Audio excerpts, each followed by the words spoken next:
ఓం శాంతి. బాబా మనందరినీ సర్వగుణ సంపన్నంగా తయారు చేసేందుకు వచ్చారు.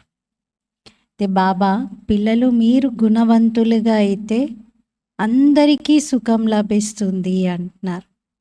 ఈరోజు మురళిలో ఒకవేళ మీరు అందరికీ సుఖం ఇవ్వాలి అనుకుంటే గుణవంతులుగా కండి అన్నారు. ఒకవేళ మీరు అందరి దుఃఖాలను దూరం చేయాలనుకుంటే బాగా పురుషార్థం చేయండి. ఎంతెంత యోగ బలంతో వికర్మలను వినాశనం చేసుకుంటూ ఉంటారో అంతగా అందరి దుఃఖాలు కూడా దూరం అవుతూ ఉంటాయి. ఇంకా బాబా ఈరోజు పిల్లలు శ్రీమతం అనుసారంగా నడవండి. బుద్ధి ఒకవేళ అటు ఇటు భ్రమిస్తూ ఉన్నా కూడా మాటి మాటికి గుర్తు చేయించుకోండి. బాబా స్మృతిలో ఉండాలి, నేను శ్రీమతం అనుసారంగానే నడవాలి. ఏది ఏమైనా సరే, మాయ ఎన్ని పరీక్షలు పెట్టినా సరే నేను విజయం పొందాలి అని ఇలా సంకల్పం చేయమని అన్నారు. ఇది 18 అక్టోబర్ మురళి. ఈరోజు బాప్దాదా యొక్క మిలనం కూడా ఉంది. ఈ సీజన్లో ఇది ఫస్ట్ మిలనం. సాయంకాలం అందరం బాప్దాదాను కలుసుకుంటాం. ఈలోగా ఈరోజు కోసం బాబా ఇచ్చినటువంటి అమూల్యమైన శిక్షణలను శ్రద్ధగా వింటూ ఒక్కొక్క విషయాన్ని ధారణ చేస్తూ మనసులో ప్రతిజ్ఞ చేసుకుందాం. బాబా ఈరోజు మురళిలో వినిపించినవి నేను తప్పనిసరిగా ఆచరిస్తాను అని. 18 అక్టోబర్ మురళి. మధురమైన పిల్లలు, బాబా మిమ్మల్ని పుష్పాల వలె తయారు చేయడానికి వచ్చారు. పుష్పాల వంటి పిల్లలైన మీరు ఎప్పుడు ఎవ్వరికీ దుఃఖాన్ని ఇవ్వలేరు. సదా సుఖాన్ని ఇస్తూ ఉండండి. మీరు పుష్పాల్లాంటి పిల్లలు. పుష్పాలు ఎప్పుడు ఎవరికీ దుఃఖాన్ని ఇవ్వవు. అన్ని వేళల దుఃఖాన్ని దూరం చేయడానికి, సంతోషాన్ని పెంచడానికి కూడా పుష్పాలు ఆధారం అవుతాయి. అందుకని మీరు పుష్పాల వంటి పిల్లలు. మీరెవరికీ దుఃఖాన్ని ఇవ్వకూడదు, అందరికీ సుఖమిస్తూ ఉండండి అంటున్నారు. ప్రశ్న: ఏ ఒక్క విషయంలో పిల్లలైన మీరు చాలా చాలా జాగ్రత్త వహించాలి? జవాబు: మనస వాచ కర్మన, మీ నాలికపై చాలా జాగ్రత్త వహించాలి. బుద్ధి ద్వారా వికారీ ప్రపంచం యొక్క లోక మర్యాదలు, కుల మర్యాదలు అన్నింటినీ మర్చిపోవాలి. మిమ్మల్ని మీరు చెక్ చేసుకోవాలి. మేము ఎన్ని దివ్య గుణాలను ధారణ చేశాము? లక్ష్మీనారాయణల వలె నిర్వికారి దృష్టి కలవారిగా అయ్యామా? ఎంతవరకు పుష్పాలుగా అయ్యాము? ఇలా స్వయానికి స్వయం చాలా చాలా డీప్ చెకింగ్ చేసుకుంటూ జాగ్రత్త వహించాలి. నాలికపై స్పెషల్గా జాగ్రత్త వహించాలి. ఓం శాంతి. నా పిల్లలైన వీరు ఆత్మలు అని శివబాబాకి తెలుసు. పిల్లలైన మీరు ఆత్మగా భావిస్తూ శరీరాన్ని మరిచి శివబాబాను స్మృతి చేయాలి. శివబాబా అంటారు, నేను పిల్లలైన మీకు చదివిస్తాను. బాబా కూడా నిరాకారుడే. ఆత్మలైన మీరు కూడా నిరాకారులే. ఇక్కడికి వచ్చాక పాత్రను అభినయిస్తారు. తండ్రి కూడా వచ్చి పాత్రను అభినయిస్తారు. ఆత్మ ఎలా అయితే ఈ సృష్టి రంగస్థలంపైకి వచ్చాక పాత్రను మొదలుపెట్టిందో, శివబాబా కూడా భూమిపైన అవతరించాక తన పాత్రని మొదలుపెట్టారు. డ్రామా ప్లాన్ అనుసారంగా బాబా వచ్చి మనల్ని పుష్పాలుగా తయారు చేస్తారని మీకు తెలుసు. కావున అన్ని అవగుణాలను వదిలి గుణవంతులుగా అవ్వాలి. గుణవంతులు ఎప్పుడు ఎవ్వరికీ దుఃఖాన్ని ఇవ్వరు. విని విననట్లుగా వదిలివేయరు. ఎవరైనా తమ దుఃఖాన్ని, బాధను వెల్లడిస్తే తప్పకుండా వారి దుఃఖాన్ని దూరం చేసే ప్రయత్నం చేస్తారు. అలాగే బాబా కూడా వచ్చింది మొత్తం ప్రపంచం యొక్క దుఃఖాలన్నింటినీ దూరం చేయటానికి. బాబా వచ్చారు కాబట్టి ఇప్పుడు ఇంకా దుఃఖాలన్నీ దూరం అయ్యేవే ఉన్నాయి. బాబా అయితే శ్రీమతాన్ని ఇస్తారు. ఎంత వీలైతే అంత పురుషార్థం చేసి అందరి దుఃఖాన్ని మీరు దూరం చేస్తూ ఉండండి.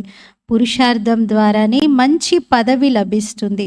పురుషార్థం చేయకపోతే పదవి తగ్గిపోతుంది. దానితో ఇంకా కల్పాంతరాల కొరకు నష్టమే జరుగుతుంది. బాబా పిల్లలకు ప్రతి విషయాన్ని అర్థం చేయిస్తారు. పిల్లలు తమను తాము నష్టపరుచుకోవడం అనేది తండ్రికి అస్సలు ఇష్టం ఉండదు. ప్రపంచంలోని వారికి లాభ నష్టాల గురించి తెలియదు.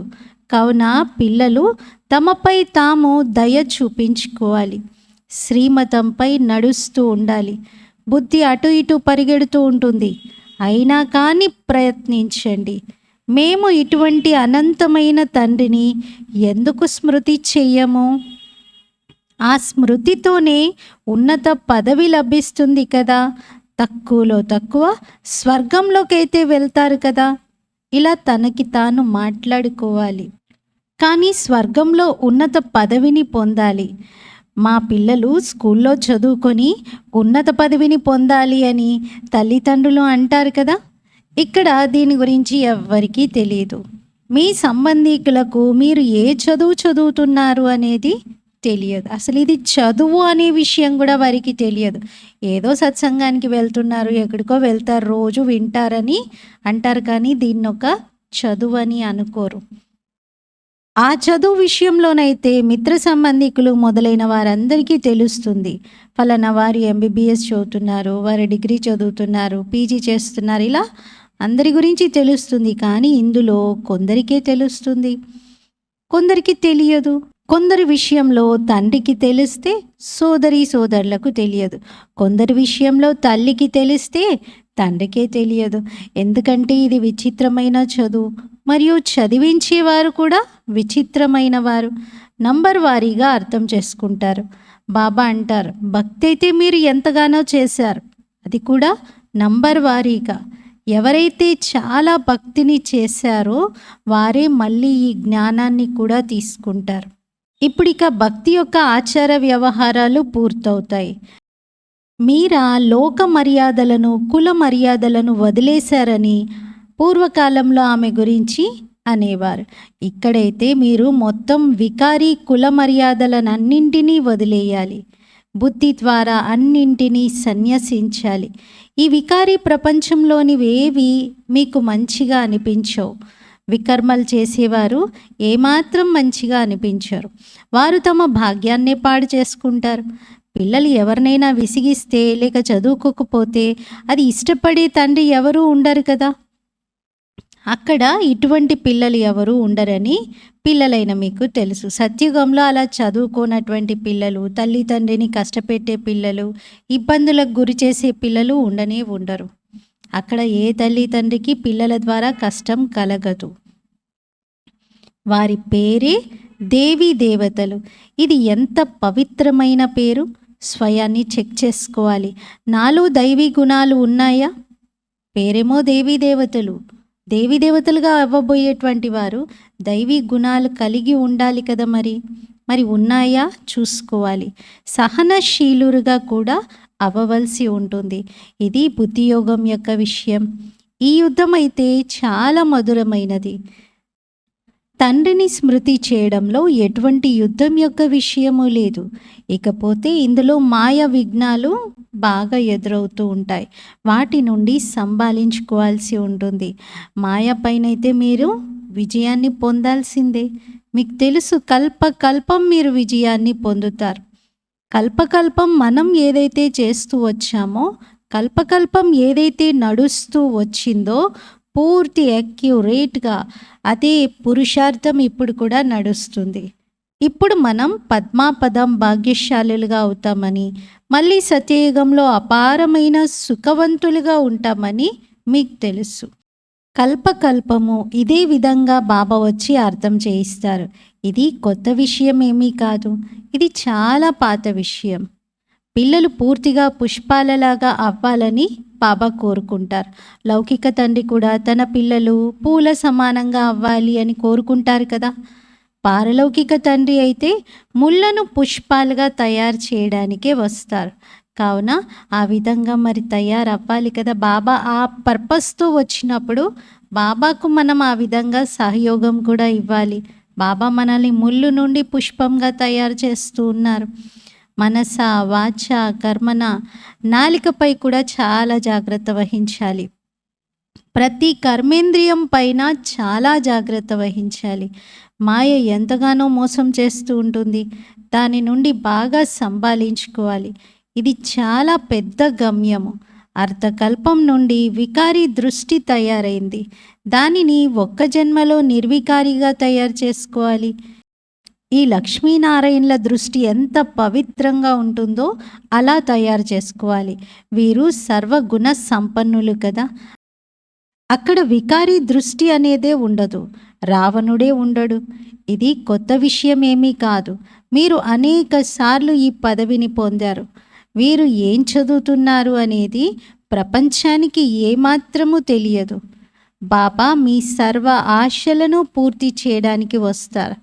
రావణుడివి అశుభ ఆశలు, మీవి శుభమైన ఆశలు. మీకు ఎటువంటి వికారి ఆశ లేదు, ఉండకూడదు కూడా. పిల్లలు సుఖపు అలలలో తేలియాడుతూ ఉండాలి. మీ అపారమైన సుఖాల వర్ణన ఎవ్వరూ చెయ్యలేరు. దుఃఖాల వర్ణనైతే జరుగుతుంది కానీ సుఖాల వర్ణన జరగదు. పిల్లలైన మీ అందరికీ మేం పావనంగా అవ్వాలి అన్న ఒకే ఒక్క ఆశ ఉంది, శుభమైన ఆశ. పావనంగా ఎలా అవుతారు మరి? ఇది మీకు తెలుసు. పావనంగా తయారు చేసేవారు ఒక్క బాబాయే. వారి స్మృతి ద్వారానే పావనంగా తయారవుతారు. మొట్టమొదట కొత్త ప్రపంచంలో పావనులు ఈ దేవీ దేవతలే. పావనంగా అవ్వటంలో ఎంతో శక్తి ఉంది. అదెంత గొప్ప శక్తో చూడండి. మీరు పావనంగా అవుతే మొత్తం ప్రపంచమంతా పావనంగా అయిపోతుంది. పావన ప్రపంచ స్థాపన జరుగుతుంది. మీరు పావనమైన రాజ్యాన్ని పొందుతారు. అందుకే ఈ దేవతా ధర్మంలో చాలా శక్తి ఉంది అని అనటం జరుగుతుంది. రిలీజియన్ ఈజ్ మైట్ అని దేవతా ధర్మానికి అనటం జరుగుతుంది. ఈ శక్తి ఎక్కడి నుండి లభిస్తుంది? సర్వశక్తివంతుడైన బాబా నుండి. ఇంట్లో మీరు ముఖ్యమైన 2-4 చిత్రాలను పెట్టి ఎంతో సేవ చేయవచ్చు. కర్ఫ్యూలు మొదలైనవి ఎలాంటివి వస్తాయంటే వాటి వల్ల ఇక మీరు రావటం వెళ్ళటం కూడా చేయలేరు. ఆ సమయం వస్తుంది, వచ్చేసింది కూడా. ఆ సమయం ఆల్రెడీ అందరం పాస్ చేసేసాం. బ్రాహ్మణులైన మీరు సత్యమైన గీతను వినిపించేవారు. జ్ఞానమైతే చాలా సహజమైనది. ఎవరి విషయంలోనైతే ఇంట్లోని వారందరూ వస్తారో, ఎవరి ఇంటిలోనైతే శాంతి ఉందో వారి కొరకైతే ఇది చాలా సహజం. అంటే మంచి శాంతిగా ఉండేటువంటి వారు, ఇంట్లో కుటుంబం అంతా కలిసి జ్ఞానంలో నడిచేవారు, వాళ్ళ కోసం చాలా ఈజీ అంటున్నారు. 2 లేక 4 ముఖ్యమైన చిత్రాలను ఇంట్లో పెట్టుకోవాలి. ఈ త్రిమూర్తి, సృష్టి చక్రము, వృక్షము మరియు మెట్ల చిత్రము, ఇవి సరిపోతాయి అంటున్నారు. ఒక 4 చిత్రాల పేర్లు చెప్తున్నారు బాబా. వాటితో పాటు గీతా భగవానుడు శ్రీకృష్ణుడు కాదు అన్న చిత్రం కూడా బాగుంటుంది. ఇది ఎంత సహజము. ఇందులో డబ్బు ఏమాత్రం ఖర్చు అవ్వదు. చిత్రాలైతే ఉన్నాయి. చిత్రాలను చూడడంతోనే జ్ఞానం స్మృతిలోకి వస్తూ ఉంటుంది. వీటి కోసం ఒక గది తయారై ఉండాలి. అందులో మీరు పడుకోవచ్చు కూడా. ఒకవేళ శ్రీమతంపై నడుస్తూ ఉన్నట్లయితే మీరు అనేకుల కళ్యాణము చేయగలరు. మీరు కళ్యాణం చేస్తూ ఉండవచ్చు కూడా. అయినా కానీ తండ్రి మీరు ఇలా చేయవచ్చు అని గుర్తు చేయిస్తూ ఉంటారు. చిన్ని కృష్ణుని మూర్తిని పెట్టుకుంటారు కదా. ఇందులో అర్థం చేయించవలసిన విషయాలు ఉన్నాయి. జన్మ జన్మాంతరాలు మీరు భక్తి మార్గంలో మందిరాలలో భ్రమిస్తూ ఉంటారు, కానీ వీరు ఎవరు అన్నది తెలుసుకునే ప్రయత్నం చెయ్యరు. మందిరాలలో దేవీల పూజను చేస్తారు, మళ్ళీ వారినే తీసుకెళ్ళి నీటిలో ముంచేస్తారు. ఇప్పుడు మొన్నటి వరకు 9 రోజులు నవరాత్రుల్లో దేవీలను బాగా అలంకరించి పూజించి తర్వాత నిమజ్జనం చేసేశారు. ఇది ఎంతటి అజ్ఞానము. పూజ చేస్తారు, పూజ చేసి మళ్ళీ వారిని తీసుకువెళ్ళి సముద్రంలో పడేస్తారు. గణేశుడిని, అంబను, సరస్వతిని కూడా ముంచేస్తారు. బాబా కూర్చొని పిల్లలకు కల్పకల్పము ఈ విషయాలను అర్థం చేయిస్తారు. మీరు ఏం చేస్తున్నారో చూడండి అని రియలైజ్ చేయిస్తారు. మధురాతి మధురమైన పిల్లలు మీరు ఏం చేస్తున్నారో చూడండి అని బాబా ఇంతగా అర్థం చేయిస్తూ ఉంటే పిల్లలకి ఇక వాటిపై ద్వేషం కలగాలి. దీనిని విషయ వైతరిణి నది అని అంటారు.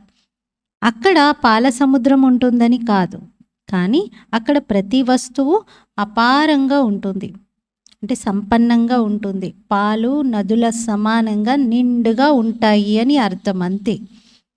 ఏ వస్తువుకు డబ్బులు పెట్టవలసిన అవసరం ఉండదు. అక్కడ అసలు డబ్బులే ఉండవు. బంగారు నాణాలే కనిపిస్తాయి. ఇల్లే బంగారంతో తయారవుతాయి. బంగారు ఇటుకలు ఉంటాయి. మరి బంగారు ఇటుకలు ఉంటాయి అన్నప్పుడు అక్కడ అసలు బంగారానికి వెండికి ధరయే ఉండదని నిరూపణ అవుతుంది. ఇక్కడ ఎంత ధర ఉందో చూడండి. ఒక్కొక్క విషయంలో అద్భుతం ఉందని మీకు తెలుసు. మనుషులైతే మనుష్యులే, ఈ దేవతలు కూడా మనుష్యులే, కానీ వీరు దేవతలు అని పిలువబడతారు ఎందుకంటే సర్వగుణ సంపన్నంగా ఉంటారు. వీరి ఎదురుగా వెళ్ళి మనుషులు తమ అశుద్ధతను వ్యక్తపరుస్తారు. మేం పాపులము, నీచులము, మాలో ఏ గుణాలు లేవు అని. పిల్లలైన మీ బుద్ధిలో లక్ష్యం, ఉద్దేశ్యం ఉంది. మనం ఈ మనుష్యుల నుండి దేవతలుగా అవుతాం. దేవతలలో దైవీ గుణాలు ఉన్నాయి. మేం మందిరాలకు వెళ్తున్నాము అని వారు భావిస్తారే కానీ ఆ దేవతలు కూడా మనుష్యులేనన్నది అర్థం చేసుకోరు. మనం కూడా మనుష్యులమే, కానీ వారు దైవీ గుణాలు కలవారు, మనం ఆసురీ గుణాలు కలవారము. మనం ఎంత అనర్హులుగా ఉండేవారిమి అని ఇప్పుడు మీ బుద్ధిలోకి వస్తుంది. వారి ఎదురుగా వెళ్ళి మీరు సర్వగుణ సంపన్నులు అని గానం చేసేవారు. ఇప్పుడు బాబా అర్థం చేయిస్తున్నారు, వీరంతా ఒకప్పుడు ఉండి వెళ్ళారు. వీరిలో దైవీ గుణాలు ఉండేవి, అపారమైన సుఖాలు ఉండేవి. వారే మళ్ళీ అపారమైన దుఃఖితులుగా అయ్యారు. ఎవరు? ఆ దేవతలే. ఒకప్పుడు సుఖంగా ఉన్నటువంటి దేవతలే ఇప్పుడు మళ్ళీ అపారమైన దుఃఖితులుగా అయ్యారు. ఈ సమయంలో అందరిలో పంచ వికారాలు ప్రవేశించి ఉన్నాయి. ఎలా మేము పైనుండి క్రిందకు దిగుతూ దిగుతూ పూర్తిగా నేలపైకి వచ్చి పడిపోయామని ఇప్పుడు మీరు ఆలోచిస్తారు. భారతవాసులు ఎంత షావుకారులుగా ఉండేవారు, ఇప్పుడు చూడండి అప్పులు చేస్తూ ఉంటారు. ఈ విషయాలన్నీ బాబా కూర్చొని అర్థం చేయిస్తున్నారు. ఇంకెవరూ తెలియజేయలేరు. ఋషులు, మునులు మొదలైన వారు కూడా నేతి నేతి అనేవారు, అనగా మాకు తెలీదు అని అనేవారు. వారు చెప్పింది నిజమే, మరి వాళ్ళకి నిజంగానే తెలియదు.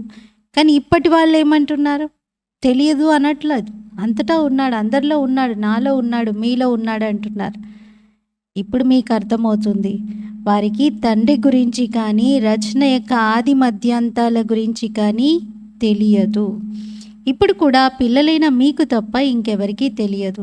గొప్ప గొప్ప సన్యాసులు, మహాత్ములు మొదలైన వారెవ్వరికీ తెలియదు. వాస్తవానికి మహానాత్మలైతే ఈ లక్ష్మీనారాయణులు కదా, వీరు సదా పవిత్రంగా ఉంటారు. వీరికి కూడా తెలియనప్పుడు మరి ఇంకెవరికైనా ఎలా తెలుస్తుంది? సదా పవిత్రంగా ఉండే లక్ష్మీనారాయణులకే జ్ఞానం తెలియదు, మిగతా వారికి ఎలా తెలుస్తుంది? బాబా ఎంత సరళమైన విషయాలను అర్థం చేయిస్తారు, కానీ చాలామంది పిల్లలు మర్చిపోతారు. కొందరు చాలా బాగా గుణాలను ధారణ చేస్తారు, అందుకే మధురంగా అనిపిస్తారు. పిల్లల్లో ఎంతగా మధురత గుణాన్ని చూస్తారో అంతగా బాబా హృదయం సంతోషిస్తుంది. కొందరైతే పేరును అప్రతిష్ట పాలు చేసేస్తారు. ఇక్కడైతే తండ్రి, టీచర్, సద్గురు ఉన్నారు. ఈ ముగ్గురి నిందను చేయిస్తారు. సత్యమైన తండ్రి, సత్యమైన టీచర్ మరియు సత్యమైన సద్గురువును నిందింపజేసినట్లయితే 3 రెట్ల దండన పడుతుంది. కానీ కొంతమంది పిల్లలు కొద్దిగా కూడా తెలివి లేకుండా ఉంటారు. అలాంటి వారు కూడా తప్పకుండా ఉంటారు. మాయ కూడా తక్కువేమీ కాదు, అర్థకల్పం పాపాత్ములుగా తయారు చేస్తుంది. బాబా మళ్ళీ అర్థకల్పం కొరకు పుణ్యాత్మలుగా తయారు చేస్తారు. అది కూడా నంబర్ వారీగా తయారవుతారు. తయారు చేసేవారు కూడా 2 ఉన్నారు, రాముడు మరియు రావణుడు. వాళ్ళు రాముని పరమాత్మ అని అంటారు, రామరామ అని అంటూ మళ్ళీ చివరిలో శివుడికి నమస్కరిస్తారు. వారే పరమాత్మ. పరమాత్ముని పేర్లు లెక్క పెడతారు. మీకైతే అలా లెక్క పెట్టవలసిన అవసరం లేదు. ఈ లక్ష్మీనారాయణులు పవిత్రంగా ఉండేవారు కదా. వీరి ప్రపంచము ఒకప్పుడు ఉండేది, అది గతించిపోయింది. దానిని స్వర్గము, కొత్త ప్రపంచము అని అంటారు. ఎలాగైతే ఒక ఇల్లు పాతబడిపోతే కూలిపోయేలా ఉంటే దానిని పూర్తిగా డిస్మెంటల్ చేసి మళ్ళీ కొత్తది నిర్మిస్తారు. ఈ ప్రపంచం కూడా అలాగే అవుతుంది. ఇప్పుడు ఇది కలియుగ చివరి సమయం.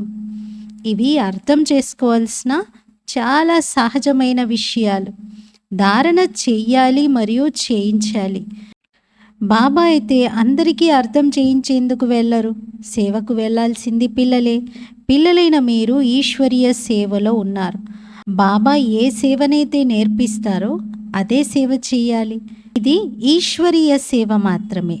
మీ పేరును ఉన్నతంగా చేయటానికి బాబా కలశాన్ని మాతల పైన పెట్టారు. అలాగని పురుషులకు కలశం లభించలేదని కాదు, లభించడమైతే అందరికీ లభిస్తుంది. ఇప్పుడు పిల్లలైన మీకు తెలుసు మీరు ఎంత సుఖవంతులుగా స్వర్గవాసులుగా ఉండేవారు అని. అక్కడ ఎవరు దుఃఖితులుగా ఉండేవారే కాదు. ఇప్పుడు ఇది సంగమయుగం. మళ్ళీ మనం ఆ కొత్త ప్రపంచానికి యజమానులుగా అవుతున్నాం. ఇప్పుడు ఇది కలియుగం, పతిత పాత ప్రపంచం.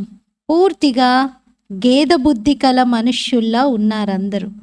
ఇప్పుడైతే ఈ విషయాలన్నింటినీ మర్చిపోవలసి ఉంటుంది. దేహ సహితంగా దేహం యొక్క సర్వ సంబంధాలను వదిలి స్వయాన్ని ఆత్మగా భావించాలి. శరీరంలో ఆత్మ లేకపోతే శరీరం ఏమీ చేయలేదు. ఆ శరీరంపై ఎంతటి మోహంను ఉంచుకుంటారు. శరీరం కాలిపోయి ఆత్మ వెళ్ళి ఇంకొక శరీరాన్ని తీసుకున్న తర్వాత కూడా, అంటే 12 నెలలు గడిచాక కూడా అయ్యో దేవుడా అంటూ మొరపెట్టుకుంటూ ఉంటారు. ఇప్పుడు మీ ఆత్మ శరీరాన్ని వదిలితే తప్పకుండా నంబర్ వారీగా ఉన్నతమైన ఇంటిలోనే జన్మ తీసుకుంటుంది. కొద్దిగా మాత్రమే జ్ఞానం ఉన్నవారు సాధారణ కులంలో జన్మ తీసుకుంటారు. ఉన్నతమైన జ్ఞానం కలవారు ఉన్నతమైన కులంలో జన్మ తీసుకుంటారు. అక్కడ సుఖం కూడా ఎంతో ఉంటుంది. సత్యుగం విషయం చెప్పట్లేదు బాబా. ఇప్పుడు జ్ఞానం తీసుకుంటూ శరీరాలు విడిచిపెడితే మళ్ళీ జన్మ తీసుకోవాల్సి వస్తుంది కదా. అది మీరు చాలా ఉన్నతమైనటువంటి కుటుంబంలో జన్మ తీసుకుంటారు. అక్కడ మీకు సుఖం ఉంటుంది అంటున్నారు బాబా. అచ్చా, मीठे मीठे सिकीलते बच्चों प्रति माता पिता बाप दादा का याद प्यार और गुड मॉर्निंग।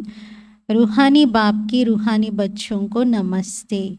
हम रूहानी बच्चों की रूहानी बाप दादा को याद प्यार गुड मॉर्निंग और नमस्ते।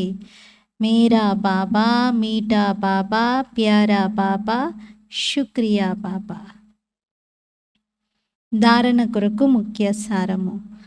ఫస్ట్ పాయింట్, బాబా ఏదైతే వినిపిస్తారో దానిని విని విననట్లుగా వదిలివేయకూడదు. గుణవంతులుగా అయి అందరికీ సుఖాన్ని ఇవ్వాలి. పురుషార్థం చేసి అందరి దుఃఖాలను దూరం చేయాలి. సెకండ్ పాయింట్, వికారాలకు వశమై ఎటువంటి వికర్మలను చేయకూడదు. సహనశీలుగా అవ్వాలి. ఎలాంటి క్రిమినల్ అశుద్ధమైన వికారి ఆశలను పెట్టుకోవద్దు. ఫస్ట్ పాయింట్లో ఏంటి, బాబా చెప్పేవి విని విననట్లుగా వదిలేయొద్దు. గుణవంతులుగా అవ్వాలి, పురుషార్థం చేయాలి. సెకండ్ పాయింట్లో వికారి ఆశలేమీ పెట్టుకోవద్దు, సహనశీలిగా అవ్వాలి. వికర్మలను వినాశనం చేసుకోవాలి, కానీ కొత్త వికర్మలు తయారు చేసుకోకూడదు. వరదానం, శాంతి శక్తి ద్వారా అసంభవాన్ని సంభవం చేసే సహజ యోగి భవ. శాంతి శక్తి ద్వారా అసంభవాన్ని సంభవం చేసే సహజ యోగి భవ. వివరణ, శాంతి శక్తి సర్వశ్రేష్టమైన శక్తి. శాంతి శక్తి నుండి ఇతర శక్తులన్నీ వెలువడ్డాయి. సైన్స్ శక్తి యొక్క ప్రభావం ఏదైతే ఉందో ఆ సైన్స్ కూడా సైలెన్స్ నుండే వెలువడింది. కావున శాంతి శక్తి ద్వారా ఏది కావాలనుకుంటే అది చెయ్యగలరు. అసంభవాన్ని కూడా సంభవం చేయగలరు. దేనినైతే ప్రపంచం వారు అసంభవం అని అంటారో అది మీ కొరకు సంభవము మరియు సహజము. మరి సంభవమైన కారణంగా అది చాలా సహజం కూడా. శాంతి శక్తిని ధారణ చేసి సహయోగిగా అవ్వండి. మన శాంతి శక్తి నుండే మిగతా అన్ని శక్తులు వెలువడ్డాయి అంటున్నారు. కాబట్టి ఆ శాంతి శక్తి యొక్క అనుభూతిలో ఉండాలి. సైన్స్ కూడా సైలెన్స్ నుండే జన్మించింది. కాబట్టి సైలెన్స్ యొక్క ఆ శాంతిని ధారణ చేస్తూ అందరికీ సహయోగాన్ని ఇవ్వాలి. స్లోగన్: వాణి ద్వారా అందరికీ సుఖాన్ని మరియు శాంతిని ఇచ్చినట్లయితే మహిమా యోగ్యులుగా అవుతారు. వాణి ద్వారా అంటే వాచ ద్వారా అందరికీ సుఖాన్ని మరియు శాంతిని ఇచ్చినట్లయితే మహిమాన్వితులుగా మహిమా యోగ్యులుగా అవుతారు. ఈరోజు స్వమానము: నేను సహజ యోగి ఆత్మను. నేను సహజ యోగి ఆత్మను. ఓం శాంతి.